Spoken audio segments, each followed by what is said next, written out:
আজকে আমরা শিখব জয়েনিং। দুই বা তার বেশি বাক্যকে যখন আমরা একটি বাক্যে পরিণত করব তখন যে নতুন বাক্য তৈরি হবে তাকে বলা হবে জয়েনিং। জয়েনিং তিনটি বাক্যে করা হয়: সিম্পল, কমপ্লেক্স ও কম্পাউন্ড। এই তিনটি বাক্যে জয়েনিং করা হয়। সিম্পল সরল বাক্য, কমপ্লেক্স জটিল বাক্য ও কম্পাউন্ড যৌগিক বাক্য।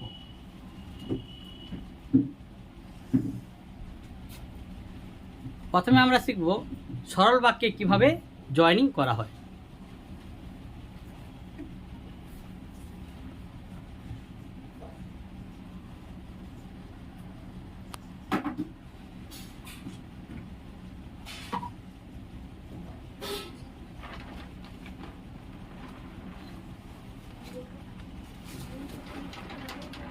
এই সরল বাক্যে জয়েনিং করার ক্ষেত্রে কয়েকটি নিয়ম রয়েছে, কয়েকটি রুল রয়েছে। সেই রুলগুলো আমরা যদি ফলো করি তাহলে আমরা সরল বাক্যে জয়েনিং করতে পারব। প্রথম যে নিয়মটা, যেটা ইউজিং অ্যাডজেক্টিভ। আমরা এই দুটো বাক্য, প্রথম বাক্যে রয়েছে আই হ্যাভ এ পেন, দ্বিতীয় বাক্য রয়েছে it is red in colour. এই দুটো বাক্যকে আমরা কি করব? একটি বাক্যে পরিণত করব। প্রথম বাক্যে বলা হয়েছে আমার আছে কলম, দ্বিতীয় বাক্য বলা হয়েছে এটি হয় লাল। এক্ষেত্রে এই যে এটি লাল, এটি মানে কি? এই কলমটাকে বোঝানো হয়েছে। এই কলমটার বর্ণ কিন্তু লাল। এই রেড যেটা, এটা এখন অ্যাডজেক্টিভ। এই অ্যাডজেক্টিভকে আমরা কোথায় বসাই? অ্যাডজেক্টিভকে আমরা সাধারণত বোঝাই সবসময়ের জন্য কোনো একটা নাউনের পূর্বে। তাহলে অ্যাডজেক্টিভ বসার স্থান কোথায়? একটা নাউনের পূর্বে সর্বদা আমরা অ্যাডজেক্টিভ বসাই। এই বাক্যের ক্ষেত্রে আমরা জয়েনিং করব কী করে? না, প্রথম বাক্যে আই হ্যাভ এ পেন রয়েছে, এই পেনটার কালারটা বোঝানো হয়েছে যে রেড, তাহলে I have a red pen. তাহলে এই যে রেড, এটা অ্যাডজেক্টিভ। এই অ্যাডজেক্টিভটা কার আগে বসেছে? নাউন। পেন এখানে বিশেষ্য পদ। এই বিশেষ্য পদের পূর্বে অ্যাডজেক্টিভ বসিয়ে আমরা কিন্তু দুটো বাক্যকে একটি বাক্যে পরিণত করলাম এবং এখানে দেখলাম এটা সরল বাক্য। এই সরল বাক্য যে আমরা চিনব কী করে? সরল বাক্যের গঠন হচ্ছে প্রথমে কর্তা থাকবে, অর্থাৎ সাবজেক্ট থাকবে। তারপরে কি থাকবে? না, সমাপিকা ক্রিয়া। সমাপিকা ক্রিয়াকে ইংরেজিতে কী বলা হবে? Finite verb. Finite verb. তাহলে একটা কর্তা, এখানে সাবজেক্ট হিসাবে আই রয়েছে, ভার্ব রয়েছে হ্যাভ, এবং আমার যে আছে, আমার কি আছে, এই কি দিয়ে প্রশ্ন করলে কি বেরোয়? অবজেক্ট। এখানে অবজেক্টটা কি? না, এই রেড পেন যেটা পুরোটাই কিন্তু এখানে অবজেক্ট। তাহলে এখানে সরল বাক্য হয়েছে এবং সরল বাক্যের যে গঠন, তার যে নীতি বা তার যে নিয়ম, সেটা কিন্তু ফলো করেছে এবং সম্পূর্ণ বাক্যটা কিন্তু আমরা দেখলাম এখন যেটা হয়েছে সরল বাক্য হয়ে গেছে। ছিল দুটো বাক্য, জয়েনিং করলাম, জয়েনিং করে একটা বাক্যে পরিণত হলো এবং বাক্যটা কিন্তু সরল বাক্যে পরিণত হলো। দ্বিতীয় যে সূত্র বা দ্বিতীয় যে রুল আমরা এখন অ্যাপ্লাই করব, দ্বিতীয় রুলটা রয়েছে পার্টিসিপল। পার্টিসিপল, এই পার্টিসিপল কি? এক ধরনের অসমাপিকা ক্রিয়া। অসমাপিকা ক্রিয়া যাকে বলা হবে ইনফাইনাইট ভার্ব। পার্টিসিপল কয় প্রকার? তিন প্রকার: প্রেজেন্ট পার্টিসিপল, পাস্ট পার্টিসিপল আর পারফেক্ট পার্টিসিপল। Perfect participle. এই পার্টিসিপল কি সেটা আগে জানতে হবে। পার্টিসিপল কি? না, এক ধরনের অসমাপিকা ক্রিয়া, মূলত ভার্বের সাথে কি যোগ হয়? আইএনজি যোগ হয়ে হয় প্রেজেন্ট পার্টিসিপল। পাস্ট পার্টিসিপল ভার্বের পাস্ট ফর্ম, অনেক সময় ভার্বের থার্ড ফর্মও হয়। আর পারফেক্ট পার্টিসিপলের ক্ষেত্রে পারফেক্ট পার্টিসিপল সর্বদা কী হবে? Having or being. তারপর সাবজেক্ট ভার্বের তৃতীয় রূপ প্লাস অবজেক্ট। প্রথমে আমরা জানবো যেটা প্রেজেন্ট পার্টিসিপল। প্রেজেন্ট পার্টিসিপল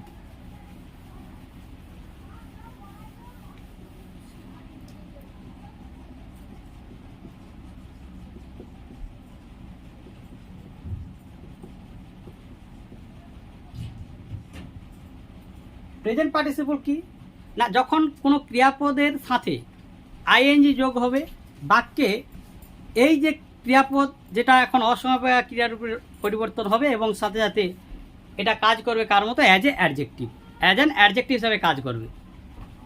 তাহলে এই পার্টিসিপল যে বিষয়টা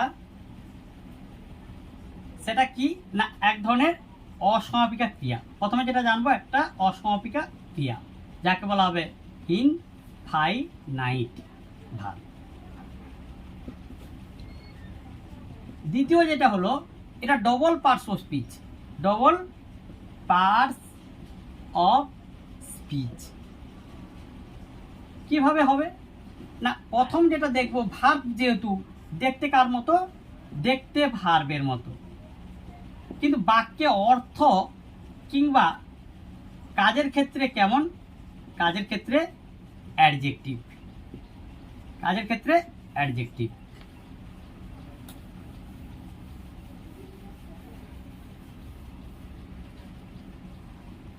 এক্সাম্পল হিসাবে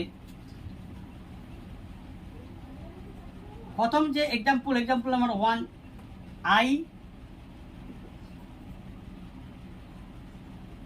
I have seen a bird, আমি একটি পাখি দেখেছি। The bird is flying, পাখিটি উড়িতেছে। এখানে এই যে ফ্লাই, এটা কিন্তু ভার্ব, এর সাথে আইনি যোগ করে হয়েছে কি ফ্লাইং। এই ফ্লাইং এখন কিন্তু ভার্ব, কিন্তু আমি যখন বলবো এই পাখিটা যে উড়ন্ত, আমি যে দেখলাম পাখিটা কেমন, I have seen A flying bird. এইবার এই বার্ডটা কি নাউন, এর পূর্বে একটা পদ বসানো হয়েছে, যে পদটা কি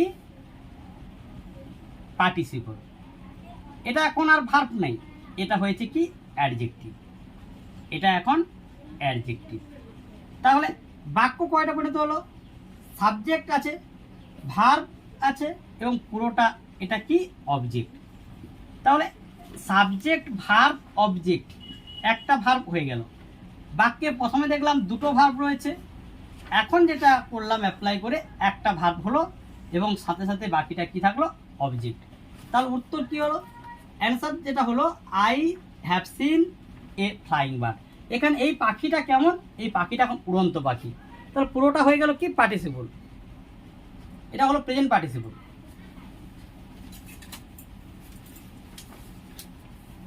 এক্সাম্পল নাম্বার 2,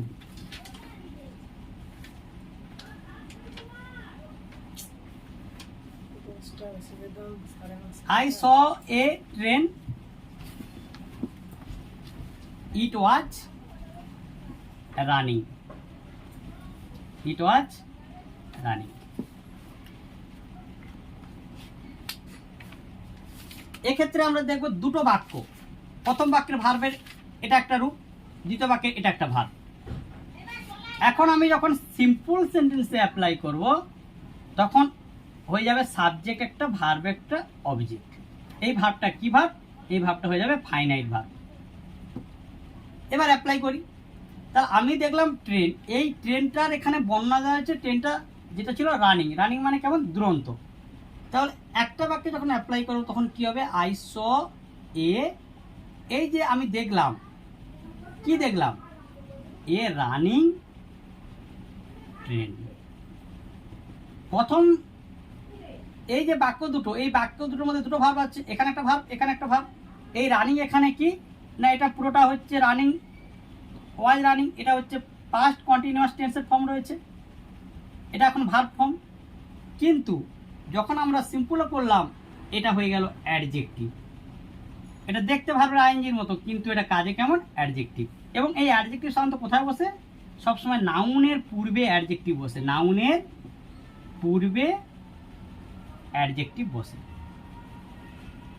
নাউনের পূর্বে অ্যাডজেক্টিভ বসে। তাহলে এই দুটো এক্সাম্পল বা উদাহরণ দিয়ে দেখানো হলো কিভাবে দুটো বাক্য একটা বাক্যে পরিণত হয় শুধুমাত্র মূল ক্রিয়াপদের সঙ্গে আইন যোগ করে, এবং তার রূপ দেওয়া হলো পার্টিসিপল, যা মিনিং হলো যে বাক্যের ক্ষেত্রে আমরা কৃদন্ত পদ ব্যবহার করলাম। কি পদ? না, পার্টিসিপল মিনস কি? কৃদন্ত পদ, কৃদন্ত পদ। তাহলে আমরা প্রথম যে পার্ট দেখলাম প্রেজেন্ট পার্টিসিপল। আরেকবার উদাহরণ দিয়ে বুঝাই। আই স এ ট্রেন, আমি দেখলাম একটি ট্রেন। ইট ওয়াজ রানিং, এই বাক্যের ক্ষেত্রে দেখানো হয়েছে যে আমি যে ট্রেনটা দেখলাম, ট্রেনটার কেমন অবস্থা? ট্রেনটা তখন পর্যন্ত কি ছিল? একবার দুরন্ত, অর্থাৎ ট্রেনটা চলছে বা চলিতেছিল। এইরকম একটা পর্যায়ে যেখানে ভার্ব রয়েছে, ভার্বটার শুধু পদ পরিবর্তন ঘটালাম। কিভাবে? না, নাউনের পূর্বে অ্যাপ্লাই করলাম এই ক্রিয়াপদ, যেটা এখন বাক্যে কিন্তু হয়ে গেছে বিশেষণ পদ। এইভাবে আমরা কিন্তু পার্টিসিপল অ্যাডজেক্টিভের সাহায্যে দুটো বাক্যকে সহজে সরল বাক্যে পরিণত করতে পারি। এবার আমরা দেখব রুল নাম্বার 3, যেখানে রয়েছে কি না, বলা হচ্ছে পাস্ট পার্টিসিপল।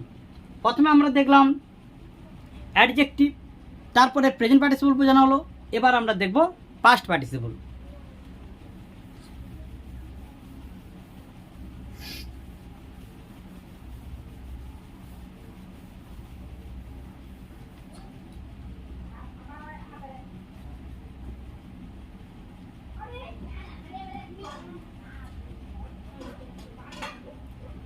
পাস্ট পার্টিসিপলের ক্ষেত্রে দেখবো সবসময়ের জন্য যে এখানে ভার্বের সঙ্গে আইনি যোগ হয় না।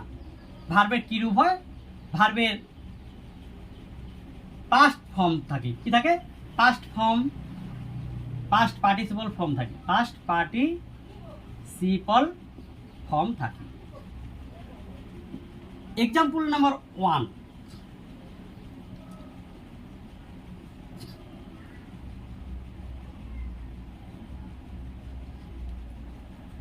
I saw a bus. It was crowded.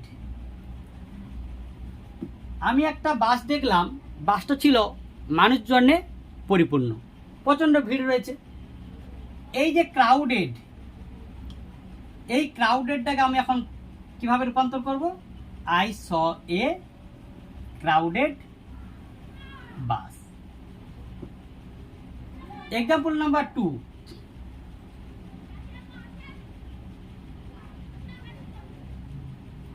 I climbed কিংবা I got into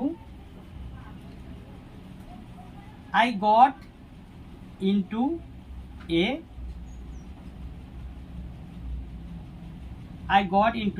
bus. It was loaded. আমি একটা বাসে প্রবেশ করলাম এবং এই বাসটা ছিল কেমন? ভর্তি। ভর্তি মানে কেমনভাবে ভর্তি? মানুষজন, পিপল। আর এর কালেক্টিভ নাউন কি? A group of people is called crowd. Crowd means collective noun, জনতা। এক্ষেত্রে কি হবে? I got into a loaded bus. Example number 3.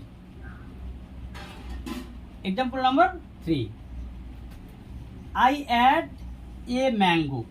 আমি খেলাম একটি আম। It was rotten. Rotten means কি? রট মানে হচ্ছে পচা। রট মিনস কি? পচা। এই রট শব্দে যখন আমরা ভার্বের থার্ড ফর্ম করবো তখন হবে রটেন।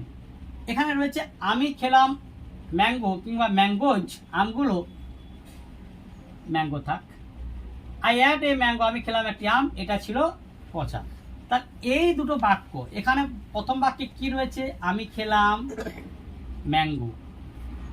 দ্বিতীয় বাক্যে যেটা বোঝানো হয়েছে যে এই যে আমটা আমি খেলাম, এই আমের কিন্তু যে গুণটা, এই গুণটা আমি এখানে কিন্তু অ্যাপ্লাই করব অ্যাডজেক্টিভ হিসাবে।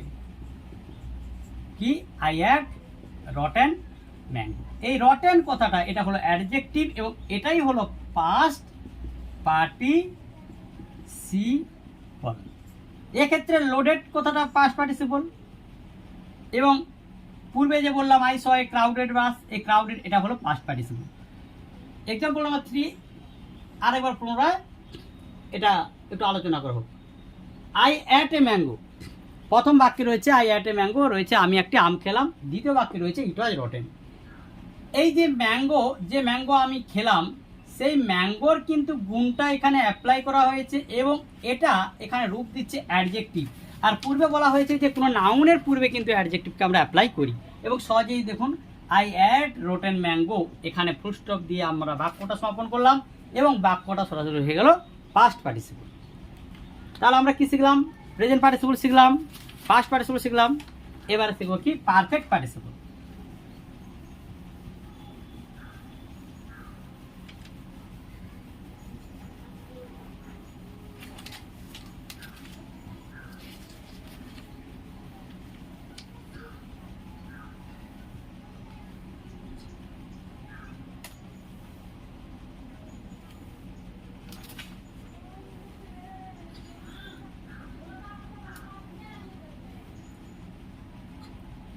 পারফেক্ট পার্টিসিপল,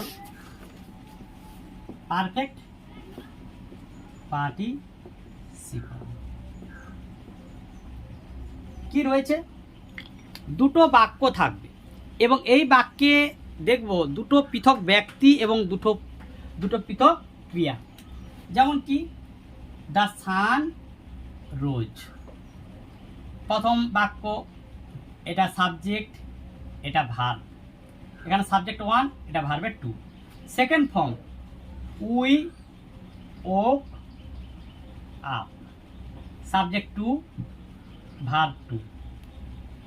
এইবার কিভাবে বুঝবো যে পারফেক্ট পার্টিসিপলে এটা আমরা অ্যাপ্লাই করব?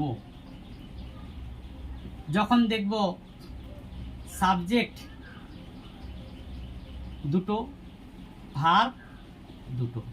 এই ভার্বের একটা রয়েছে এগো, একটা রয়েছে আফটার, এগো অর বিফোর, একটা আগে একটা পরে।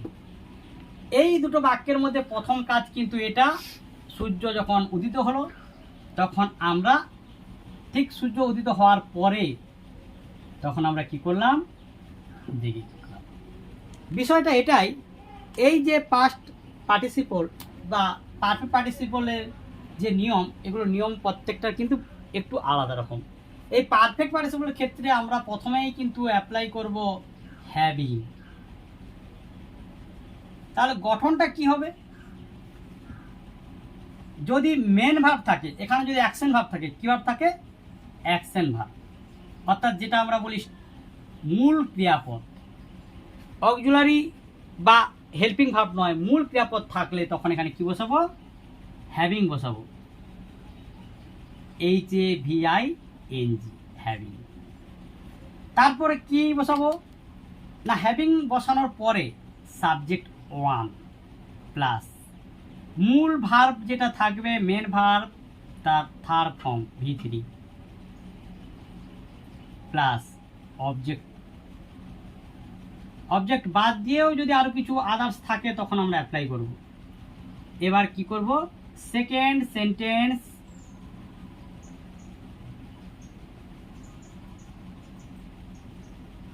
অ্যাপ্লাই করব এবং এক্ষেত্রে মনে রাখতে হবে এটা কিন্তু উইথআউট চেঞ্জ, পরিবর্তনহীন অবস্থাতে বসবে। এবার আমরা অ্যাপ্লাই করি, প্রথমে হ্যাভিং এখানে সূত্র অনুযায়ী বসানো হলো। এবার সাবজেক্ট 1 দি সান। এবার ভার্বের তৃতীয় রূপ কি রয়েছে? রাইজেন, রাইজ রোজ, রাইজেন। এইবার এই বাক্যটা যখন শেষ হয়ে যাবে, প্রথম বাক্য শেষ হয়ে যাওয়ার পর এখানে একটা আমরা চিহ্ন বসাবো, যে চিহ্ন হলো এটা একটা পাংচুয়েশন, যাকে বলা হয় কোমা। এই কমা চিহ্ন যখন বসাবো ঠিক তারপরে সেকেন্ড সেন্টেন্সটা উইদাউট চেঞ্জে আমরা অ্যাপ্লাই করব। উই ও আপ। এখন তাহলে উত্তরটা কি দাঁড়ালো? এক্সাম্পল 1 এটা থাকলো অ্যান্সার। কি হলো? Having the sun Ryzen, having the sun Ryzen we woke up. আরেকবার বিষয়টা বোঝাই, আরেকবার বিষয়টা ভালো করে বোঝাই। দি সান রোজ প্রথম একটা সেন্টেন্স, তারপরে দ্বিতীয় সেন্টেন্স উই ওক আপ। দেখলাম সাবজেক্ট 1 সাবজেক্ট 2, ভার্ব 1 ভার্ব 2। এই সাবজেক্ট দুটো পৃথক ব্যক্তি, আর ভার্ব একটা আগে অর্থাৎ বিফোর, অপরটা আফটার। যখন আমি দেখবো এখানে মেন ভার্ব থাকছে দ্য সান রোজ, তখন আমি বসাবো হ্যাভিং। যখন দেখবো এখানে অ্যাকশন ভার্ব না হয়ে বি ভার্ব রয়েছে, বি ভার্বের জন্য অ্যাপ্লাই করব বিইং। তাহলে এখন বিষয়টা বোঝা গেল যে হ্যাভিং অর বিইং, এটা থাকলো অ্যাকশন ভার্ব, এটা থাকলো হেল্পিং ভার্ব। তারপর সাবজেক্ট মূল ভার্বের পাস্ট পার্টিসিপল ফর্ম। এবার যদি এখানে অবজেক্ট বা আদার্স কিছু থাকে তখন বসাবো, এখানে কিছু নাই, না থাকার কারণে কমা চিহ্ন বসালাম। পরবর্তী সেন্টেন্স উইদাউট চেঞ্জ আমরা কিন্তু অ্যাপ্লাই করলাম। এবং এখন যে বাক্যটা এখানে হলো, পুরো বাক্যটাই কিন্তু সরল বাক্য। কি করে সরল বাক্য? এই যে পোর্শনটা রয়েছে the sun Ryzen, having the sun Ryzen, এটা এখন কিন্তু ফ্রেজ পরিণত হয়ে গেল। এটা কি? ফ্রেজ হয়ে গেল, একটা বাক্যের অংশ হয়ে গেল। আর মূল ভার্ব কি? Subject verb object. এটা কিন্তু সাবজেক্ট ভার্ব অবজেক্ট, এটা এখন ভার্ব নয়। এবং এই পুরো অংশটার মধ্যে আমরা কিন্তু সাবজেক্ট ভার্ব আর অবজেক্ট খুঁজে পাবো না। এটা একটা কি হয়ে গেল? ফ্রেজ হয়ে গেল। এবং দ্বিতীয় যে বাক্যটা পুরোপুরি মূল বাক্য হিসেবে ব্যবহৃত হলো।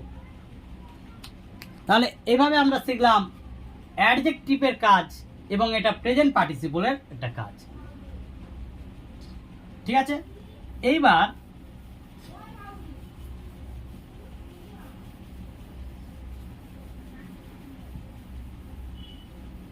প্রেজেন্ট পার্টিসিপলের একটা নিয়ম অ্যাডজেক্টিভ হিসেবে ব্যবহৃত হলো। আমরা একটা নিয়ম দেখলাম প্রেজেন্ট পার্টিসিপলে, যেটা হয়েছিল অ্যাডজেক্টিভ। যেমন I saw a bird, it was flying, উত্তর হবে I saw A flying bird. কিন্তু এই ধরনের প্রশ্ন, the doctor came, he observe the patient, এই বাক্যে দেখলাম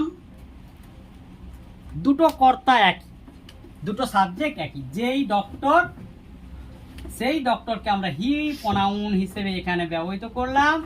এটা থাকলো পার্সোনাল প্রোনাউন। এই প্রোনাউনকে আমরা আবার বিশেষণ করব। ঘটনা যেটা, এক্ষেত্রে দেখব কি? সাবজেক্ট 1 সাবজেক্ট 1 একই ব্যক্তি, ভার্ব 1 ভার্ব 2। যখন আমরা দেখব, যখন একই কর্তা অর্থাৎ একই সাবজেক্ট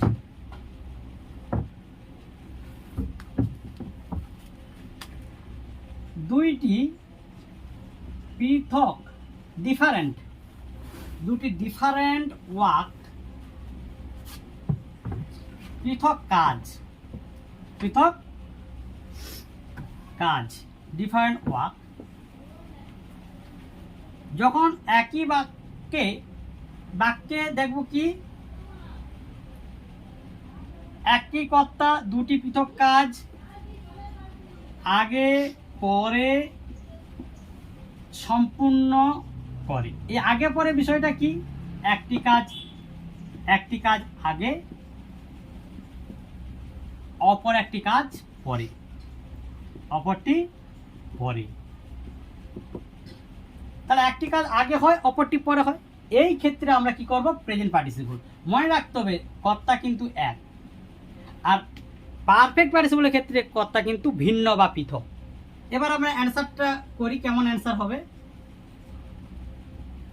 এই অ্যান্সার যখন আমরা পার্টিসিপল করব, প্রেজেন্ট পার্টিসিপল, প্রেজেন্ট পার্টিসিপল, তখন গঠন রয়েছে, যে কাজটা আগে হবে। এখানে ডাক্তার এলো, তিনি অবজার্ভ করলেন অর্থাৎ পর্যবেক্ষণ করলেন রুগীকে, তাহলে ডাক্তার আগে এলো, এই আশাটাকে আমরা কি করব, ভার্ব 1 অর্থাৎ ভার্বের যে প্রেজেন্ট ফর্ম সেই রূপের সঙ্গে আমরা কি করব, আইএনজি যোগ করব। এবার কি করব না, একে কি বা কাকে দিয়ে প্রশ্ন করব, যেটা বেরোলে কি বেরোবে, অবজেক্ট, কি বা কাকে। তারপরে আদার্স যদি ওই বাকি কিছু থাকে সেটা বসাবো। এটা হওয়ার পরে সেকেন্ড সেন্টেন্স, পরবর্তী যে বাক্য,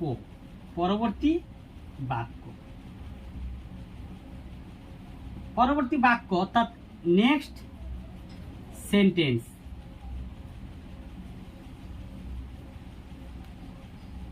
তাহলে এই নেক্সট সেন্টেন্সের মধ্যে কি রয়েছে, আমরা দেখব সাবজেক্ট থাকবে, ভার্বের টু থাকবে, তারপরে আবার কি থাকবে, অবজেক্ট থাকবে, আবার কি থাকবে, আদার্স থাকবে। এটা সেকেন্ড বাক্যের ক্ষেত্রে। ফার্স্ট বাক্যের ক্ষেত্রে আমরা প্রথম বাক্যের মধ্যে ক্রিয়াপদ খুঁজে সেই ক্রিয়াপদের সাথে আইনজি যোগ করব, তারপরে কি বা কাকে দিয়ে প্রশ্ন করব, যেটা অবজেক্ট বেরোবে, তারপরে আদার্স থাকলে আদার্স বসাবো।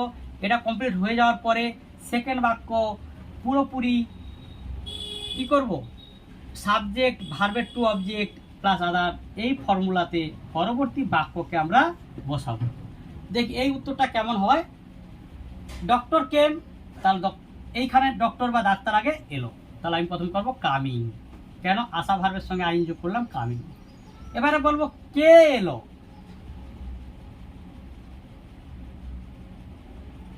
কে এলো, এখানে কে অর্থাৎ সাবজেক্ট, তাহলে কামিং ডক্টর। এখানে যদি থাকতো দি ডক্টর আছে, তাহলে আমি কি বসাবো, কামিং দি ডক্টর, ডক্টর আসিয়া। এখানে কি বা কাকে যদি আমি প্রয়োগ করি, যে কামিং, কি, কাকে, এখানে কিন্তু অবজেক্ট নাই থাকার কারণে এখানে অবজেক্ট আর আদার্সের কাজটা আমি কিন্তু করলাম না। সেকেন্ড বাক্যে চলে গেলাম, হি, এখানে হি অর্থাৎ কাকে বোঝানো হয়েছে, দি ডক্টর, ডক্টর বসানো হলো। এবার কি বলবো না, এখানে বলা হচ্ছে ভার্বের টু, এটা বসানো হলো অবজার্ভ। তারপরে কি রয়েছে, অবজেক্ট, অবজেক্টটা কি, ডাক্তার কাকে অবজার্ভ করলো, দি পেশেন্ট।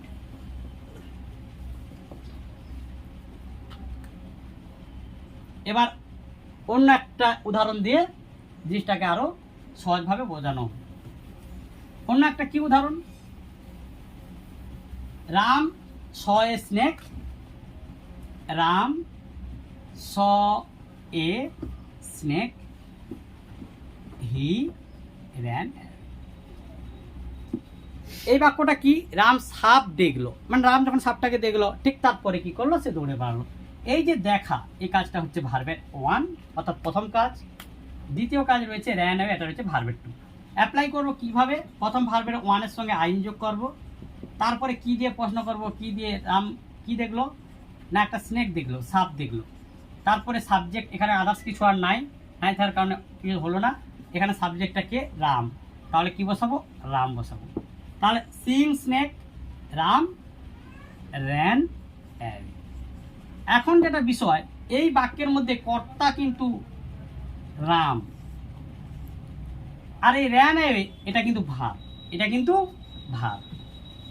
আর এই যে সিং, যেটা আমরা ভার্বের সঙ্গে আইন যোগ করলাম, এটা এখন ভার্ব নয়, এটা এখন আর ভার্ব নয়।